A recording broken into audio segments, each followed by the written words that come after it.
qui sont complètement saturés. Aujourd'hui, quand on a un diplôme en philosophie, un diplôme dans quelques matières, je ne vais pas dire beaucoup de choses pour pas en plus vous déprimer, mais à certaines branches, une fois qu'on est diplômé, on a du mal à trouver le diplôme dans cette branche-là.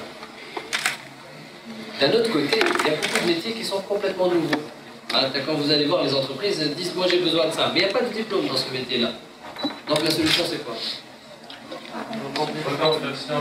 C'est la reconversion. On prend des qualifications, on prend des gens qui ont une qualification qui est complètement saturée et on la forme pour la reconvertir vers un métier qui est demandé, qui est demandeur.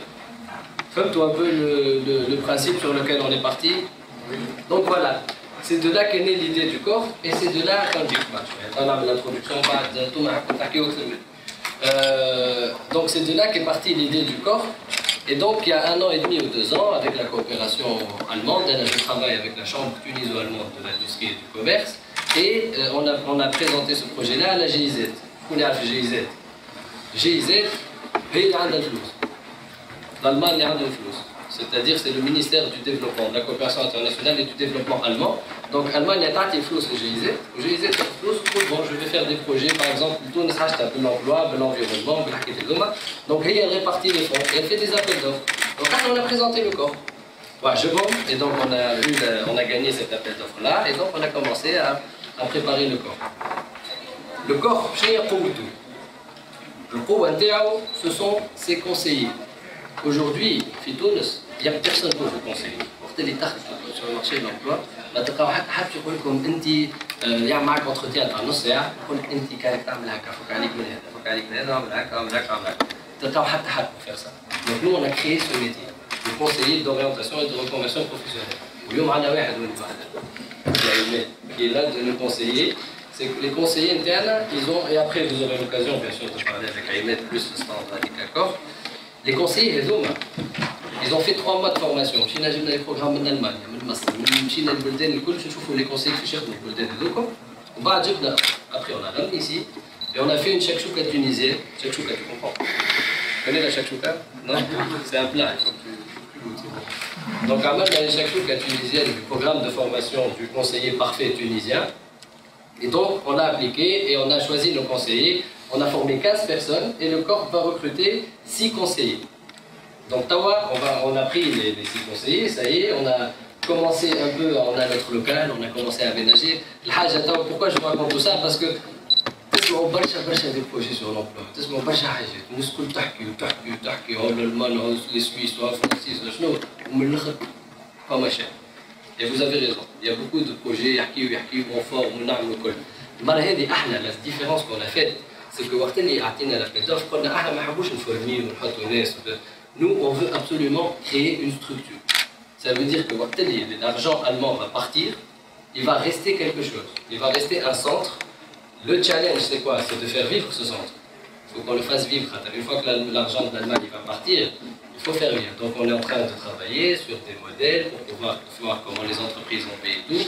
Mais dans ce modèle-là, je vous rassure, les chercheurs d'emploi ne payent jamais.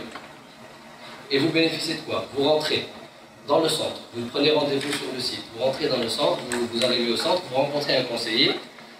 Non seulement vous avez tout un... Moi je crois que... Ahmed, fan, comment ça se passe quand on... Comment ça se passe? C'était pas prévu. Ah oui. Comment... Juste pour que Ahmed vous explique un peu quand vous arrivez dans le centre, quel est le processus de A à Z. Vous arrivez dans le centre, vous avez pris rendez-vous, devant le conseiller. De quoi vous bénéficiez avec le conseiller? Alors, au début, vous pouvez visiter notre site. Il y a le rubrique chercheur d'emploi. Vous remplissez le formulaire, l'indication du CV interne. Ensuite, on appelle tous ceux qui ont le CV interne à le site interne. Donc, j'ai le cadre de les conseiller, bien je fais partie de ces conseillers. Le but de l'interne, c'est de voir et de mettre l'accent sur les compétences vitales de la personne. Parce qu'en Tunisie, Lyon, surtout avec le modèle allemand, on valorise plus la personne, plus qu'il aura les génies, plus que le diplôme et génie. On doit connaître qui est la personne qui est قدامنا. باش نبعثوا l'entreprise وين؟ شنو هي السيكتور اللي لازمه أكثر. زاد ما نحبوش احنا نعملوا دي فورماسيون دي بيرسون في السيكتور اللي هما ما يقابلهمش كبيرسون. دونك الفاز الأولى سي البيلون دو كومبيتونس. نعرف شكون يعرفوني كيسكو البيلون دو كومبيتونس؟ Personne? Non, vous ne savez pas ce que c'est. S'il vous plaît, hein. On ne va pas rester parler tout seul. Je ne veux pas rester parler tout seul, je veux que ce soit vraiment interactif. Dès que vous avez quelque chose à dire, c'est le soin, ça n'a juste. Non, vas-y. La bilan de compétences, c'est des compétences en général que tu as acquis, pas forcément théorique, voilà, c'est des compétences qu'on a pu acquérir tout au long de Le bilan de compétences, c'est, disons, d'un point de vue pratique, pragmatique, c'est se regarder dans le plan d'emploi et faire un bilan avec le plus de compétences générales et les compétences financières. Grosso modo, c'est ça. Mais le bilan de compétences, c'est un document plus ou moins officiel, un niveau professionnel. Monsieur, c'est un miroir il va refléter tes compétences. Les compétences à travers la formation académique, à travers l'expérience à travers même les aptitudes, si tu es artiste par exemple et tout. Un document officiel qui montre que tu es artiste. Nous sommes des professionnels de l'investigation de la personne. Nous sommes, c'est une équipe riche, des psychologues, des domaines. On sait investiguer et mettre en valeur la de la personne qui va l'aider vraiment à se voir, à se connaître soi-même et d'autre part avoir ce document اللي باش يكون عنده قيمه كبيره في المارشي دونكلوا. نجول حتى اذا كان ما مشيتش معنا في الكور نجول تمشي لونتربريز وقت اللي تعطي سي في مع ان بيلون دو كومبيتونس et un bilan de compétences ça coûte cher, ça coûte très très cher. نحن الكور بالنسبه للشرشور d'emploi nous avons une mission avec le chercheur d'emploi. C'est gratuit, nous sommes chercheurs d'emploi. Ça coûte très cher, ça a une grande valeur pour le CV NTAC, les jeunes tunisiens à se comprendre soi-même et aussi à savoir vendre leurs compétences à l'entreprise. Voilà. Merci. Voilà, ça c'est un peu le corps. L'objectif de la Lyon, c'est surtout de parler sur comment décrocher un job. Après, pour le corps, on sera à votre service, vous pourrez aller sur le site, à la fin vous aurez tous les contacts possibles. À Malium, j'aimerais qu'on soit un peu plus pratique, interactive. Donc on va parler de trois choses. On va essayer de parler de trois choses. Normalement, on a en 3 heures. Donc on va essayer de faire 50 minutes. Je vous abonne à la prochaine personne. Donc, on va parler de 3 aspects. Le CV. Comme vous êtes beaucoup d'étudiants, j'imagine que vous voulez savoir comment on fait un CV et que c'est important pour vous de faire un bon CV. Deuxième chose, après le CV, qu'est-ce qu'il y a? Lettre de motivation, on en parlera rapidement avec le CV. Parce que j'ai dû enlever des choses pour le temps. Après le CV, l'entretien, l'entrevue, exactement. Et ensuite, il y a quelque chose de nouveau qu'on va voir ensemble. Est-ce que quelqu'un a une idée de ce que c'est l'identité numérique?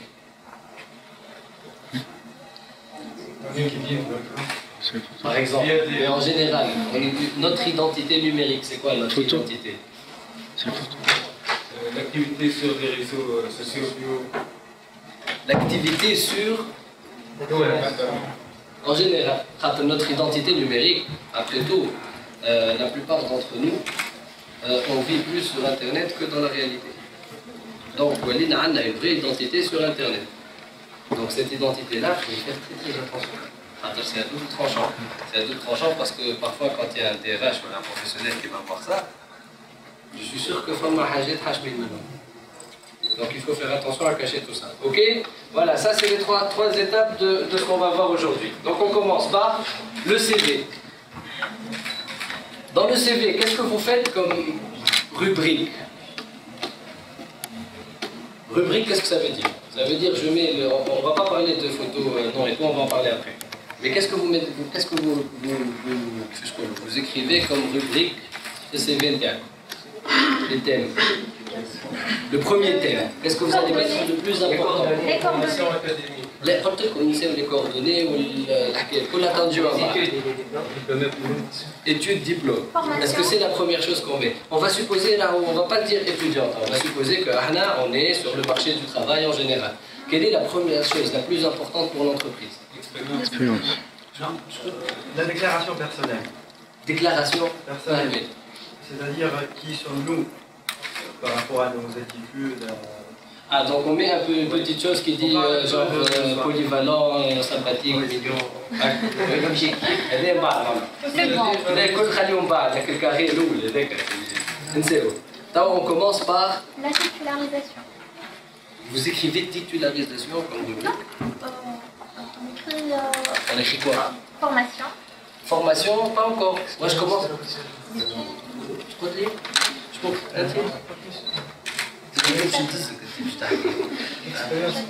Expérience professionnelle, c'est la première chose. À l'extérieur, je suis une entreprise.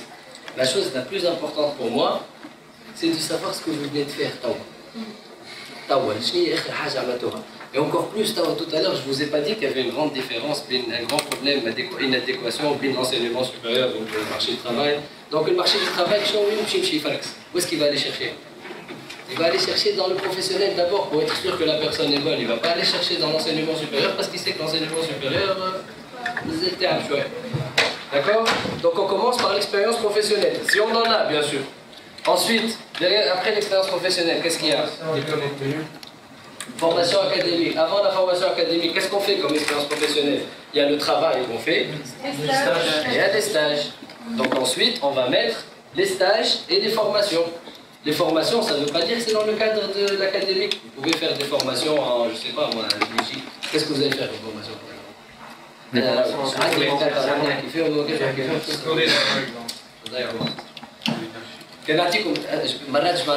des petits trucs qui n'ont aucun rapport.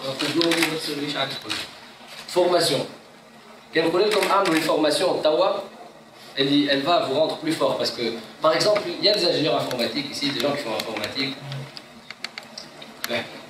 Tu es ingénieur informatique? Non. Je fais l'informatique, je ne suis pas un ingénieur. Je fais l'informatique. Tu vas devenir quelque chose d'informatique, un jour. En informatique, CV, quand on fait le CV, généralement, le CV est le même pour tout le monde. Vous essayez de faire vos Java 2, c'est pas vrai. Comme kiff en fait, en gros. Comment est-ce que vous allez faire pour vous démarquer dans le CV? Si aujourd'hui je vous dis, je vous propose de faire une formation en anglais de 6 mois. Et je vous dis aussi, d'un autre côté, je vous propose de faire une formation en japonais de 6 mois. Et vous avez le choix que pour une seule formation, et dans 6 mois, vous parlez parfaitement cette langue-là. Et on suppose que vous ne savez pas parler anglais, vous ne savez pas parler japonais. Qu'est-ce que vous choisissez? Qui choisit l'anglais? Qui choisit japonais? Tous ceux qui ont choisi japonais, ils me disent pourquoi. Pour se distinguer, c'est quoi? Par rapport aux autres. Et pourquoi? On se dit, oui, je suis d'accord, c'est juste ce que vous dites. Mais pourquoi? On se distingue pourquoi? Attends, on est dans le... Regarde, quand on est étudiant, on parle très théorique. On s'habitue avec les cours, on a les profs, concrètement, je vous demande, aujourd'hui je parle pratique, je parle travail, on est sur le marché de l'emploi, le boulot. Concrètement, pourquoi vous voulez faire du japonais? Pour vous distinguer de quoi? Ça veut dire quoi se distinguer? D'accord, vous vous distinguez. Et après, quand par soudain, de qui? Japonais? Non, tunisiens qui ont des relations avec les japonais, du marché japonais. Ah. Plus concrètement, c'est bien, vous êtes presque... Aujourd'hui en Tunisie, il y a 3 grandes entreprises japonaises qui sont là. Yazaki à Bizerte, à Mata, je crois, Gafsa. Et il y a encore une japonaise qui arrive là, je ne sais pas si elle va. Donc, il y a 3 entreprises japonaises. Donc moi, si je viens dans une des entreprises japonaises et que je donne mon CV et que je parle japonais, je ne suis pas sûr et certain de trouver un travail. Je suis sûr et certain. Par contre, si je viens avec un diplôme d'anglais, on a tous, on fait tous formation anglais, vous allez être comme tout le monde. Vous comprenez le raisonnement? Il y a des écoles héritage français. Francis, ils sont comme ça. Dès qu'il y a quelqu'un qui fait quelque chose, on suit tous le même way. Ah, la Twins, on est comme ça. Dès qu'il y en a un qui fait ça, on va tous avec. Alors qu'en fait, il faut aller par là, il ne faut pas aller par là. C'est ça le grand défaut qu'on a. C'est comme pour les diplômes, quand je vous dis on reste saturé dans son... Wallah, chef de Tunis, dites-lui qu'il a un diplôme en philo et que c'est saturé, il va rester chercher philo toute sa vie. Il n'y a pas de travail, là, philo. On est comme ça. Et c'est l'héritage français. Le diplôme égale métier. Sauf que nous, aujourd'hui, il faut qu'on essaye de changer cette mentalité parce que sinon, on ne va pas trouver. Il faut qu'on apprenne à se dire, ok, il y a mon diplôme. Ah là, on se dit, dis-moi, tant que j'ai mon diplôme, c'est mon droit de trouver un travail avec mon diplôme. Je suis d'accord avec vous. Mais si on reste à se dire, c'est mon droit, et on attend que ça vienne, tout ça ne va pas venir. Il faut se battre. Et pour se battre, il faut aller chercher d'autres choses qui nous distinguent pour pouvoir trouver un travail. Ok? Comme toi, en face japonais, c'est important de toujours penser à faire la chose qui nous distingue. Donc, bravo, monsieur. C'est juste. En 3.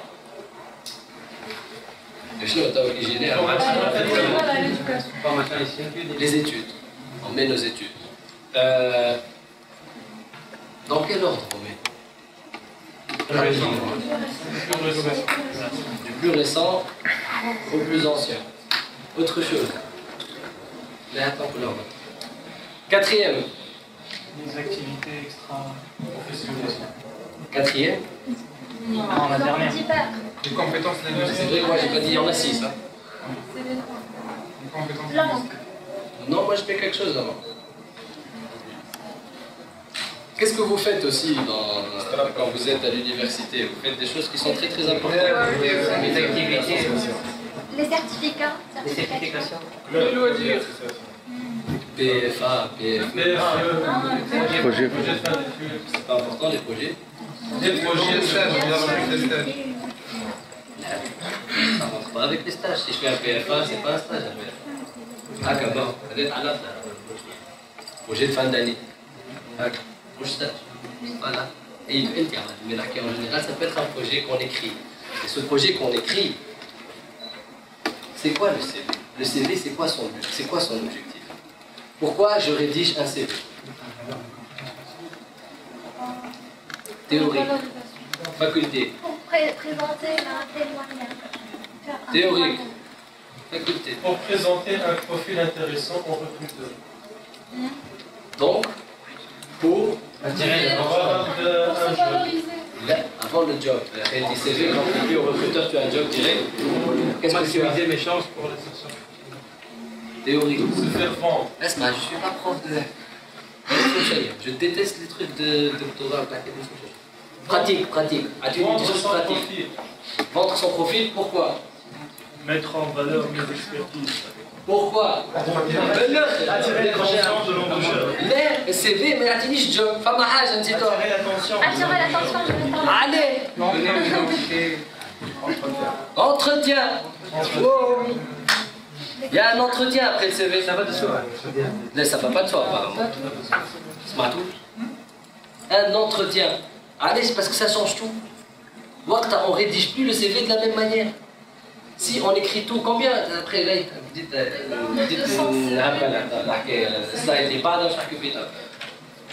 pourquoi j'écris là. Ok, donc projet. Le but du CV, c'est d'attirer l'attention du recruteur pour arriver à l'entretien.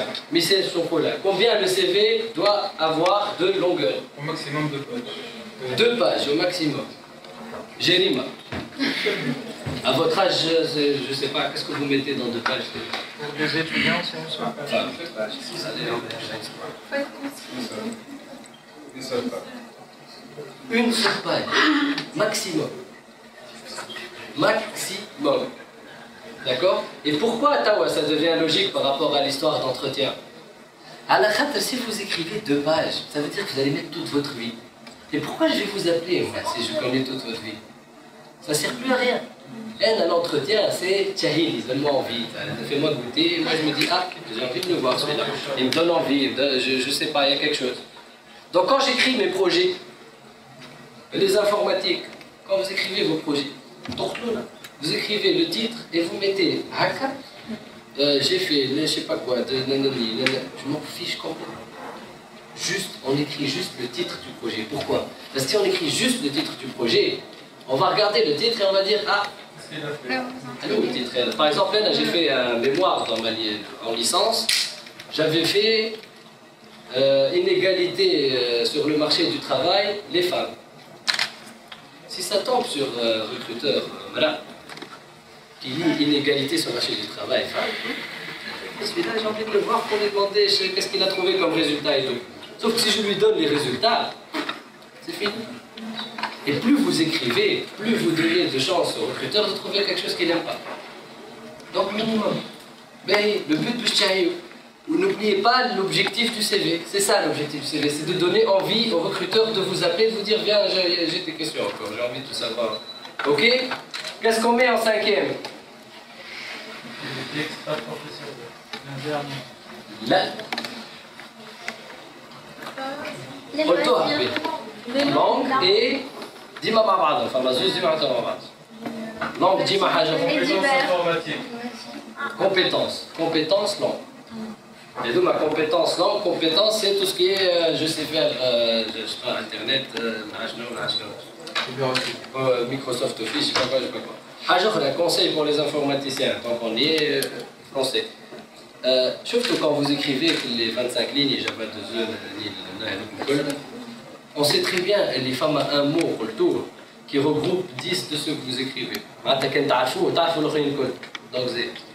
ne perdez pas de temps à écrire tous les trucs et tout, sachant que il y en a un, si vous le savez, tout le monde le sait. Parce que les recruteurs qui vont regarder, ils connaissent en technique et tout, donc il n'y a pas de problème, ils vont savoir.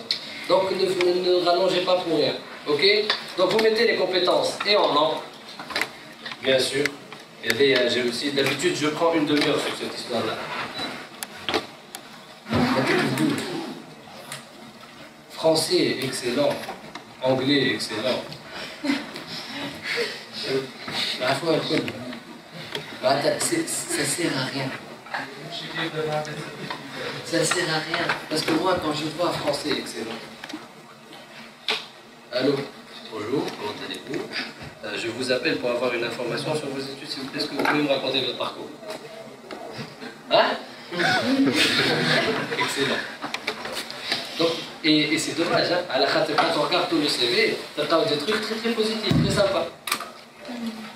Donc, j'aurais pu le prendre s'il m'avait mis français moyen, j'avais pas besoin qu'il soit excellent. Mais il a menti, c'est fini. S'il a menti, c'est le même match. Là, je ne peux pas faire confiance à quelqu'un que je vais intégrer dans l'entreprise. Vous comprenez? Donc ça sert à rien. C'est comme si toi tu mets arabe excellent. Il y a un problème. Oui ou non? Donc il faut toujours dire la vérité. Il n'y a pas de problème là. Et le problème c'est qu'on croit tous qu'on est en français ou en anglais. Mais c'est pas vrai. On parle soit français, soit anglais. Il y a des cas où je connais. Donc vous dites la vérité. C'est pas grave si vous êtes moyen en français, c'est moyen. Une mouche. Ok? À moins que ce soit un poste, par exemple, de, je sais pas moi, un poste d'anglais, vous allez dire moyen anglais. Ok? 6. Divers. Loisirs et... Sport. Sport. Loisirs et sport. Loisirs ou sport, il y a loisirs. Pas حاجة أخرى مع الوزير. Activité extra-professionnelle, pas la vie associative. C'est très important. Je connais pas, c'est très important. C'est très très très très important. Et c'est la chose qui tout le cool de ta fille.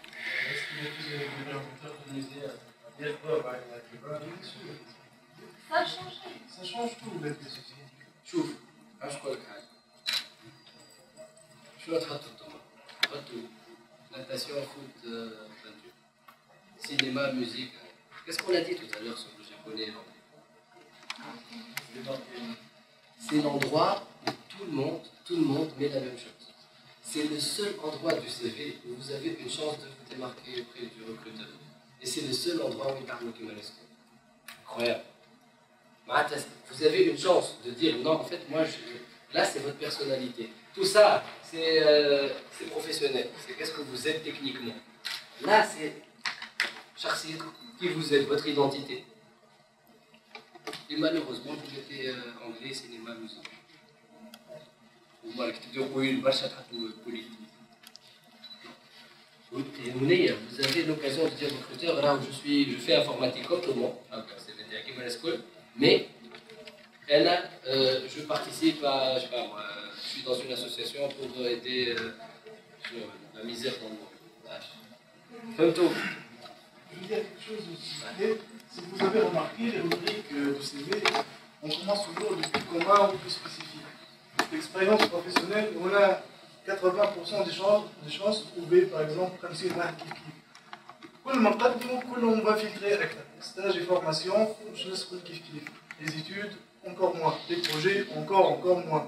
Les compétences et les langues, encore moins. Les loisirs et vie associative, c'est vraiment ce qui va vous démarquer. C'est vraiment, nous, cette personne, on est peut-être. Donc, mettre dans la vie associative quelque chose de commun, c'est que vous avez tué tout votre CV. Exactement. Donc, femme totale l'importance, d'abord à un CV, mais c'est quand même important. J'aurais voulu plus vous expliquer. Bon message, mais on va parler j'ai eu ensuite, la forme du CV. Quand vous le faites, qu'est-ce qu'on met à l'intérieur du CV? Mais au niveau de la forme, la forme. Le côté en haut, présentation personnelle. Qu'est-ce qu'on met? Nom, prénom.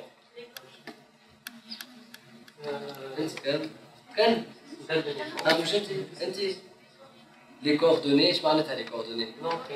Non, prénom, téléphone. Non, âge. L'adresse. Est-ce qu'on met l'adresse toujours? Allez. لا لا لا انت دابا مادام طبعا تبدل كل مره اما نورمالمون واحد شدها شويه علاش لادريس ما نحطوهاش فورسيمون كان انا من سيدي بوزيد ولا انا من جندوب شكون اللي يعني جيب alors qu'est-ce que j'ai dit en arabe j'ai dit est-ce qu'on est automatiquement obligé de mettre l'adresse dans la présentation personnelle et la réponse est non. Pourquoi? Parce que si j'habite loin, si j'habite par exemple, il y a des gens ici qui ne sont pas de Tunis. J'imagine pas. Bizerte. Déjà. Sidi Bouzid par exemple, si je suis très loin et que je veux un job Fitouns, je viens à Tunis pour décrocher un job. Généralement, je prends le risque. Et ce que je vous dis aujourd'hui, c'est pas ce qui devrait être la réalité. Mais moi, je m'adapte aujourd'hui à la réalité du marché tunisien. Je vous dis qu'est-ce qu'il faut faire pour s'adapter au marché tunisien. Si aujourd'hui, je viens de Sidi Bouzid, je donne un CV et j'écris mon adresse à Sidi Bouzid ou bien mon adresse à Jandouba ou mon adresse à Bednine, le recruteur a beaucoup de chances de regarder et de se dire celui-là, il risque de rester 2 mois, 3 mois et de repartir chez lui. Mais moi, quand j'envoie mon CV, par définition, je suis disponible normalement. Sinon, j'en vois pas. Donc moi, le recruteur, je suis censé me dire, cette personne, je m'en fiche d'où elle vient. D'ailleurs, nous, dans nos conseillers, on a quoi? On a Talouane, on a Béja, on a Sidi Bouzid, on a de tout. Nous, on n'a pas regardé du tout les adresses. On prend des gens qui sont les plus compétents. Mais malheureusement, la plupart des recruteurs ne sont pas encore comme ça. Donc on fait attention.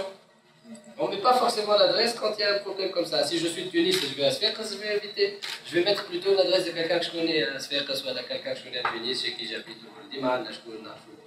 Ok? Voilà pourquoi l'adresse. La photo, on la met ou on la met pas? Oui. Qui dit oui? Qui dit non? Qui dit rien? Ça dépend. Alors là, il disait on peut mettre, on peut ne pas mettre. C'est pas. Moi, je suis partisan pour mettre la photo. À l'aise, parce que la réalité tunisienne fait que je regarde toujours la photo et que la photo elle influence le recruteur. C'est comme ça. Allez, je m'avoue que je rêve. Donc, moi je conseille de mettre la photo. Par contre, on fait attention à la photo. Sobre. Professionnel. Les garçons, généralement, vous mettez costume, cravate, veste et tout. Les filles, je sais pas. Les voiles. Qui fait que je t'ai deux voilés. تصويره كيفاه انا par exemple انت هكا نعمل تصويره هكا ديالي par contre لا كلكم تعرفوا un voile noir dans une photo de CV il y a des effets psychologiques dans la couleur. Les couleurs vives, les couleurs vivantes, rose, rouge, gay, voilà, rouge, jaune, quand il y a un recruteur, il va voir ces couleurs-là, ça va. Par contre, quand il va voir un voile c'est psychologique, mais c'est vrai, là. C'est comme ça. Donc on fait attention dans la photo de mettre un voile qui soit un peu joyeux. D'accord? C'est ce qu'on appelle l'effet de Halo. Les 3 premières secondes dans lesquelles on voit l'image, on construit directement un jugement. Voilà, donc on fait attention. Le sourire, l'effet de halo. Le sourire. Le sourire débile, non. Non. Et le haka, non. Il faut avoir un sourire un minimum, de dire j'ai pas peur, j'ai confiance en moi et je vous présente mon CV. La taille du CV, hein, la taille du CV, l'emplacement de la présentation personnelle. Par exemple, si mon CV est fait de là juste là, mais est-ce que je le fais là, ma présentation personnelle, là, la moitié, là, 1, 2, 3, 4. Qui dit 1? Qui dit 2? Qui dit 3? Qui dit 4? Derrière la colle. Moi je mets 3 ici. Allez, 1, non. Qu'est-ce que ça donne, avec trop court, qu'est-ce que ça donne comme image je sais pas. Manque de confiance. C'est vrai, c'est ça. C'est moi, mais c'est pas vraiment moi. Je suis pas très sûr de tout ce que j'ai fait. J'ai pas confiance en ce que j'ai fait. Si je mets le 4, bien sûr, psychologiquement, ça s'est fait. 4. Il y a le 4. Qu'est-ce que ça veut dire? Trop prétentieux. Excès de confiance. Ça veut dire. Et là, et tout, ça donne pas un effet. Je m'en fiche. Mon prénom, ok, c'est bien, c'est gentil de me dire, mais voilà, ce qui m'intéresse aussi, c'est ce qu'il y a après. Ok? Donc on fait attention à ça aussi. Emplacement, et ensuite, même. Adresse, ça y est. Oh, sympathique qui vous démarque.